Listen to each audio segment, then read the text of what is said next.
Hey everybody, it's Greg, and it's another edition of Unbreakable Spirits, or Unbreakable, whatever we call it. And it's good to be back with you again for a new week. It is Tuesday, September 26th. Hard to believe September's almost over already, huh? How about those Eagles, huh? Go Eagles, go Birds, 3-0. Beat Tampa Bay last night. 3-0, baby. 3-0. Sunday, God willing, barring any fractures, I'll be there for game 4 at home against Washington Sunday at 1 o'clock. I can't wait. Uh, I'm playing Jefferson Airplane. You hear that? Need somebody to love. I gotta tell you, yesterday I was at the Bloomsburg Fair, had a great time. There was a lot of stuff for sale. It was a crappy weather day though. Drizzling, chilly, cool. Yeah. But it was a lot of fun. Saw the normal, I didn't partake, but there was the normal fair food there, fried Oreos, uh, all kinds of fried stuff on a stick. Um, and since it was up in Bloomsburg, which is a little rural, it took about 3 hours for us to get there. They had your usual fare, porcupine, rabbit, skunk. No, I'm just kidding. Although there was one booth where they did sell exotic meats like snake, alligator. I did not want any parts of that. Trust me. I gotta tell you a story though. Well, first of all, why am I playing Jefferson Airplane? Because we saw a concert yesterday. Great show, even though the weather sucked. Starship opened the show, formerly known as Jefferson Airplane, formerly known as Jefferson Starship. And Gracie Slick is no longer with the group, but they gave us a great set anyway. They played new stuff, relatively new, like 40 years ago new. We built this city, uh, you know, that kind of stuff, which was really good in person. And then they gave us a surprise. They have this new singer who sounds like Gracie Slick, but she's not. But she was singing "Don't You Want Somebody to Love" and also did "White Rabbit." I thought I was having acid dreams in front of my. I never took drugs. Trust me, I never did. But it was just all kinds of circles in front of my eyes and the colors. And anyway, that was a lot of fun. It was sort of a transposed us back to the '60s or something. But it was fun. They actually did a great set. We built this city on rock and roll. Sarah uh, did the Jefferson Airplane stuff. Great set. And then came my friend Richard Marks. He did a great set. He had his band with him. Sometimes he goes out and plays acoustically, which is great. But he had his band with him this time. Full band show, really good rock show. And he did a few ballads too, of course. But I didn't get to meet him this time, and didn't get to say hello, Richard. If you're out there, hello. But I did get to pass along a copy of my book, An Unbreakable Spirit, backstage. So hopefully he got it. Hopefully he's going to read it, and hopefully he likes it. So there you go. Maybe next time we'll catch up to him. He's a busy guy. He was in Bloomsburg yesterday, and this weekend he's going to be in Asia, going to Japan, Taiwan, uh, doing a little Asian tour out there. So busy guy. Just turned 60 last week. You wouldn't know it. Looks great. Looks great. As young as I am. No? Anyway. So it was a great time going to the fair. Great people there, from the box office lady who took the book and made sure it got backstage to Richard, to this guy, the bathroom attendant, I went to the bathroom 3 times up there because I'm old and the bladder, the bladder. Anyway, 3 times. And this guy was so nice, big, tall guy. His name was Reggie. And he just was a nice guy. He's the nicest bathroom attendant I've ever met. And he actually did something. Most bathroom attendants, when you go into a men's room, just sit on a stool and smoke and just read the newspaper, you know? But this guy actually opened the stall for me, the handicap accessible stall. He could do more for you. He locked the door.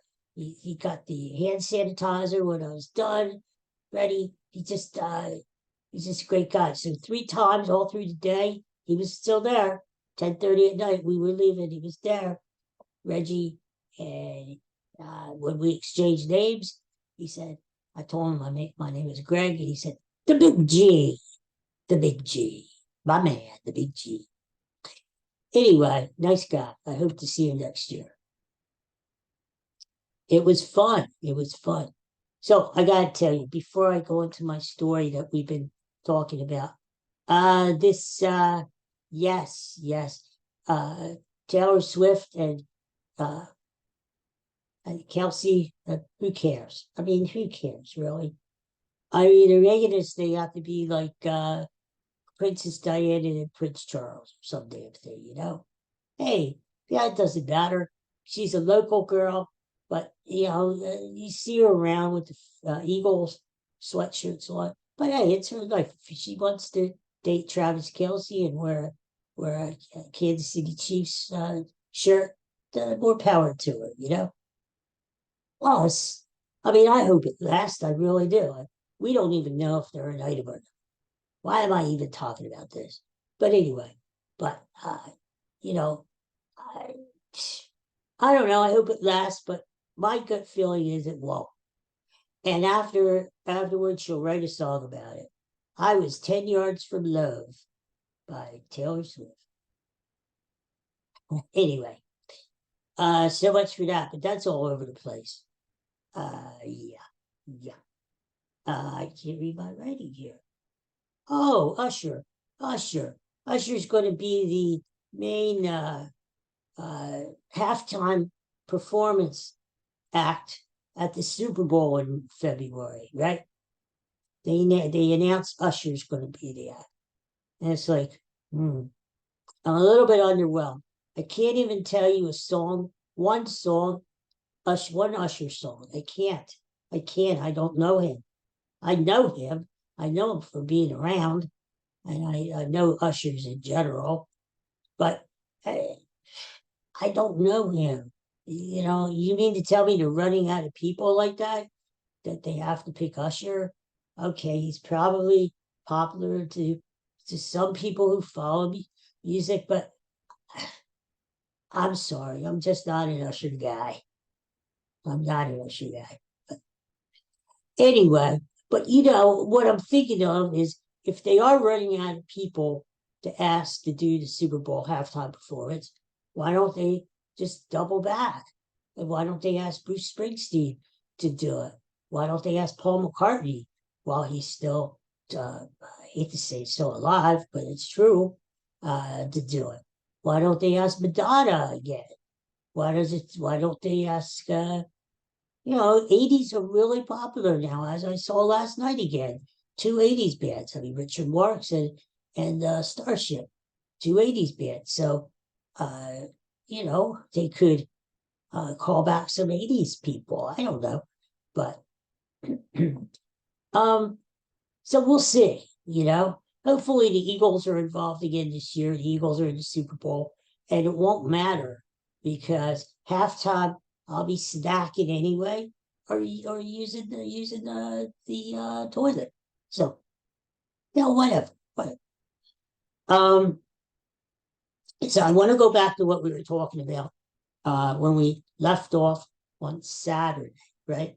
I started talking about this last Friday, and we were talking about inter-able couples, where you got one person has a disability, like myself, and another person who doesn't, like Holly, and they're both in a relationship. The reason I brought this up is last week I saw this couple online, and they've got like 1 million followers, and they videoed their life together, and it's very interesting because I mean it's the same thing couples usually do, but it's just catalog their travels and uh, things like that. But it's different because you've got this guy who's has a spinal condition. Uh, Nice guy, really great guy, smart, but he's got a disability, yeah. And you've got this able-bodied girl who's beautiful, just gorgeous, and people are wondering: is this real? Is it possible?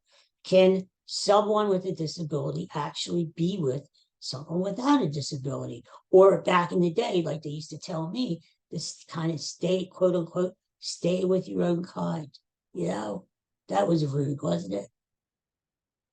Well, I'm here to tell you it is possible because it's happened to me. You know, um, it's amazing when you read some of these comments. Yeah, of course, that's what the internet is, right? But it is amazing whether people are just stupid or whether people are just mean or maybe both, right? Um, but maybe this girl isn't just after his money. Maybe it's not a scripted setup like Real Housewives or something. Maybe this girl has a really good heart and soul, and she likes this guy for who he is, right?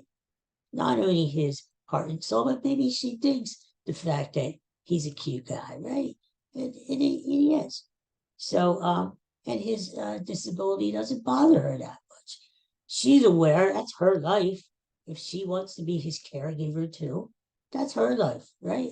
That's her choice.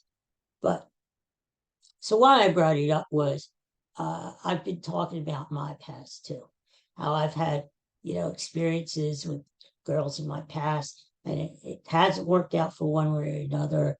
Maybe the parents didn't like it, or, you know, uh, it's different things, right? By the way, I'm getting rid of sick of this rain out there. You guys have here in Pennsylvania, it's Tuesday and it's been raining since Friday. Turn it off already. My God.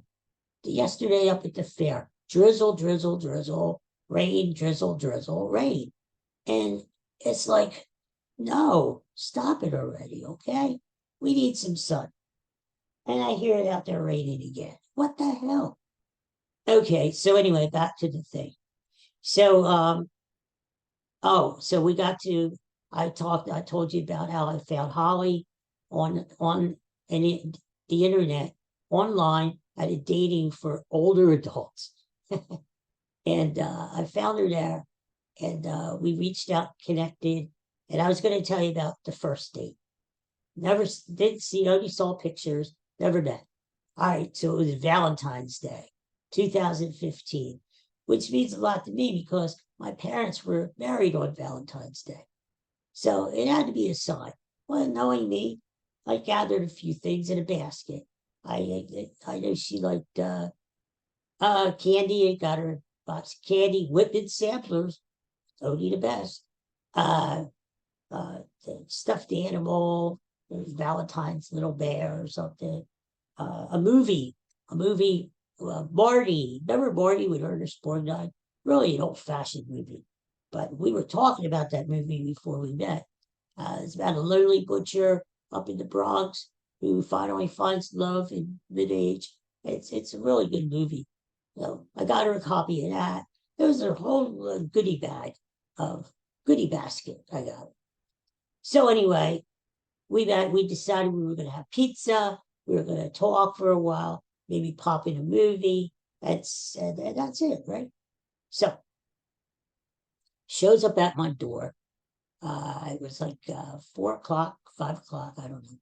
Beautiful, beautiful lady, long blonde, curly blonde hair, blue eyes, beautiful. And I'm stunned as soon as I see her. I'm stunned. And I gave her the basket. We exchanged presents. She knows I like brownies. She made me a pan of brownies right up my alley. Bud meets her. Bud gets along with her good. We sit in the kitchen. We have pizza. You know, Bud is begging for the crust like always. You know, he's not growling at her, which is a good sign. That's a good sign. When Bud doesn't growl at you, hey, Bud, there he is. That's a good sign. Anyway, so we're having pizza, small talk. We're having a good time. So we go back in. We put Marty on. We watch the movie. It's only about 90 minutes long. Blah blah blah. You know, she's wearing a red blouse for Valentine's Day. Looks gorgeous. I forget what I was wearing, but I was wearing something. So come to the end of the evening. Had a good time. Blah blah blah. She stops and she looks at me. And, you know, we've been talking for about 2 weeks before this on the phone. Really got along great. First time she's ever seen me. Knew about the wheelchair, knew about my disability. But, you know, when you meet somebody the first time like that, it suddenly hits you. Wow, he really is in a chair. Wow. And she was honest with me. Said, Greg, I don't think this, either she said it's not going to work or I'm not ready. You know, she was a widow. She lost her husband only a year before. And she said she thought she was ready for dating, not ready. Okay. I'm disappointed, but I said, okay.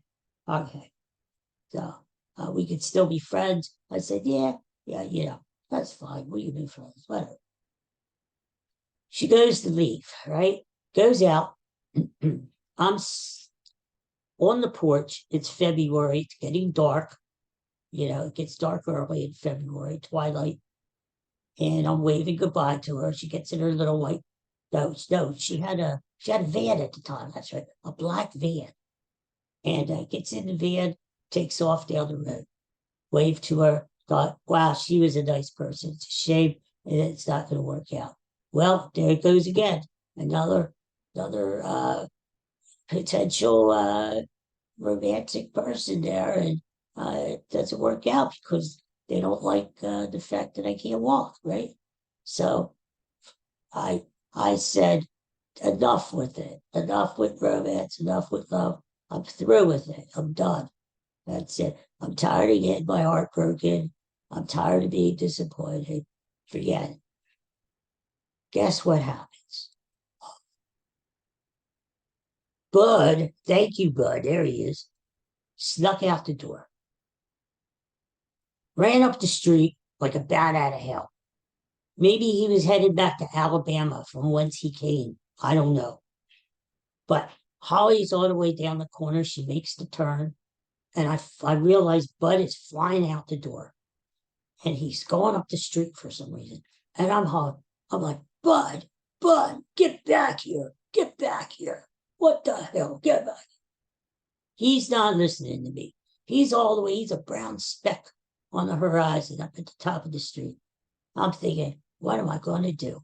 It's getting cold. I can't go after him. I can't leave him out there. What am I going to do to get him back, right? I'm stuck. I had no other choice. I grabbed the wheels of my wheelchair and I flew into the house as fast as I could. The door is still open, thinking, well, maybe Bud will cut me a break and come back to the house on its own. No such luck. I went into my room to my landline. Get this, landline. I still had a landline at the time. Called Holly. I said, Holly, I'm not a stalker, but can you come back, please? Bud snuck out. Are you far? Blah, blah, blah. She was very sweet. She said, no, I'm not far. I'll turn around and come right back. I'm waiting outside. He's still up the corner. So all of a sudden, she comes, pulls into the driveway, gets out of the car, says, where is he? Where is he? I said, he's up the street. She looks, Bud. She's calling him. He's coming. And we're saying, pizza. You know, like, come on back and get more pizza. That worked because all of a sudden he turned around and he ran back down the street, ran into the house. Well, that was the end of that. I felt pretty shitty, pretty embarrassed.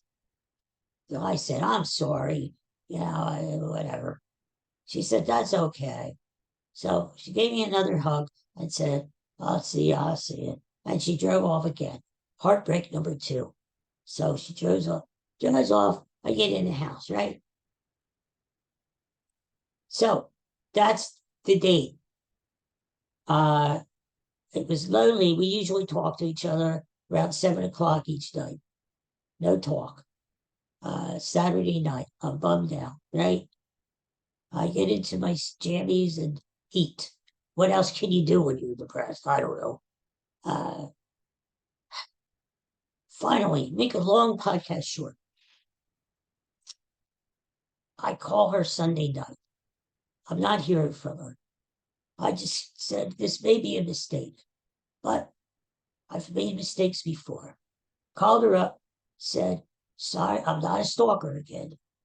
I said, I miss you. I miss talking to you. Can't we just be friends? Blah, blah, blah. To my surprise, she says, I missed you too. I've been thinking about you ever since Bud and the pizza incident. I've been thinking about you. Uh, uh, Call me at lunch. Well, I used to call her from lunch at work. Call me tomorrow. Called her, and we spoke Monday night, and we decided to be friends. And she said she changed her mind. She would give dating a try. One thing led to another. We started going out, and here we are. We're married. That's it. That's the story. If you want to read more, it's in my book, An Unbreakable Spirit. Thanks to Bud, we got together. Thank you, Bud. So there you go. So what I'm saying to you is there's always hope, no matter what. If you're looking for love, if you're looking for something else in your life, don't give up. There's always hope, and keep hope alive, So, it sounds like somebody's cutting my grass in the back. I better go look. I don't know. Anyway, well, I'll tell you more next time. Maybe we'll talk a little bit about the courtship, up until the wedding. I'll tell you about the wedding. It was during the pandemic, so it was a very small affair, but it was nice. I'll tell you more about that when we meet again. Anyway, everybody have a good day, and thanks for watching. And I hope you'll tune in again. And go birds, go birds. And if you get a chance to listen to White Rabbit today, do it. Oh, I forgot to tell you one thing. This is the best thing of all. Well, not the best thing. The best thing was meeting Holly. I should edit that out. But anyway, the best thing. Well, up at the fair, they have different exhibits. We went in, the horticulture thing, and we saw the giant pumpkin that weighs 1,600 pounds. Took a picture. We went in and saw the cows. They had cow manure everywhere. Took a picture. Flowers. Oh my God, flowers. Went to the stalls where they had these big, gigantic horses that Holly said apparently pull wagons. Saw the horses. There was one horse in particular, had his head stuck out of the stall. People were petting, talking to it. I look at it, and we're like face to face, and he likes me. He likes me. He puts his head all the way down practically to my lap. Maybe he never saw a little guy in a wheelchair before. I don't know. Or maybe he thinks the chair is a wagon. He wants to pull me. I don't know. But I start stroking his nose and say, yeah, good boy, good boy. What can I say to him? Mr. Ed, call him Mr. Ed. Start singing the song. A horse is a horse, a horse, a horse. Anyway, he likes me. How do I know? Because we started wheeling away to see other horses. He went back in the barn, looked through his window or little thing there and looked and was following me with his eyes, like winking at me. So I said, "Oh, let's go back. Let's go back. This is a sign." Went back. He comes out of the barn again. In fact, after I was leaving, there's this girl and her boyfriend, young girl, tried to take a picture with the horse, and he just totally blew her off. The horse blew, Mr. Ed blew her off. He went back in the stall to look for me. And she's there, "Oh, damn." And I went back, and he comes back out. And you know how horses' eyes are, and once in a while they are. People have eyes on one side. I couldn't see if he was really looking at me. I'm looking at him, he's looking at me. He lowers his head. I'm kind of afraid to touch him because I never got that close to a horse before. Holly has, she used to have horses, but I never have. I'm afraid he's going to bite my hand off, but he didn't. He's very gentle. And I'm stroking his nose, saying, "Good boy, good boy, good boy." So that's about it. I mean, he really liked me. Like Sally Field at the Oscar, "You really like me." He really liked me. And I liked him, you know. Like I said, Mr. Ed, I look at horses a whole different way. I used to have horses. Well, no, I didn't. I had this fake horse that you ride on, a hobby horse, they go, right? Ride on it. I was like 7 years old. And I had the cowboy hat on. There's a picture of it in my book. And that's a fake horse. And of course, when you're a kid, you think it's real and you talk to it. Delusional. And there was another fake horse at the fair. I took a picture of it too. What is it with me and horses? Anyway, I see the real horse and we get along. Who knew? Who would have thunk, right? So now I'm infatuated with this horse, and maybe he is with me. Although I hope he gets over me because the fair goes all the way till Saturday, and we're not going back. We drove 3 hours each way to get there. So I said, "That's it. Goodbye, horse." But seriously, amazing animal, smart animal, the huge guy, and just awesome when you're that close to a horse and his face is like as close as his microphone to my nose. uh, you really appreciate the power and the majesty of a horse. It's awesome. It's like looking at the ocean. It's just you're overwhelmed. So anyway, that's my horse story, my horse tail, so to speak, my horse tail. So I had to tell you that. If I would have thought of that before, after I signed off, I would have kicked myself. I said, I should have told him the horse story. But anyway, oh yeah. So goodbye. Thanks for tuning in. I hope you tune in next time. I hope to see you tomorrow. And have a good day. Stay dry, okay? Go Eagles, go Phillies. Phillies could clinch it tonight. Clinch not only a wild card berth, but the first wild card spot, which means they have all home games starting next week, which means that if they get to a game 3, I'll be there. So go Phil and go Birds. Have a great day. Bye.